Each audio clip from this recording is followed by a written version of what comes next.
விளக்கு எரியாது, அணைஞ்சு போகும் அப்படின்னு ஊர் உலகம் சொல்லும். நான் ரத்தத்தையே எண்ணெயா ஊற்றி திரியை தூண்டி விட்டு விளக்க பிரகாசமா எரிய விடுவாருமா. மங்கி எறிகிற விளக்க ஏசப்பா அணைய விட மாட்டாருமா. பைபிள்ல போட்டிருக்குமா, 12 வருஷம் ஒரு பொண்ணு வியாதியா இருந்தா நம்ம விளக்கு அணைஞ்சு போயிடும் அப்படின்னு கவலைப்பட்டான். ஆனா ஏசப்பா அந்த விளக்க பிரகாசமா எரிய வச்சாருமா. உன் குடும்ப விளக்கும் பிரகாசமா எரியுமா. உனக்கு அற்புதம் செய்தது ஏசப்பாக்கு லேசான காரியமா. உனக்கு செய்யாம வேற யாருக்குமா செய்ய போறாரு? நீ அவரோட பிள்ளைமா.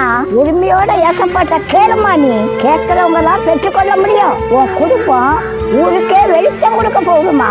உலகத்துக்கே வெளிச்சம்னு ஏசப்பா சொல்லி இருக்காருமா.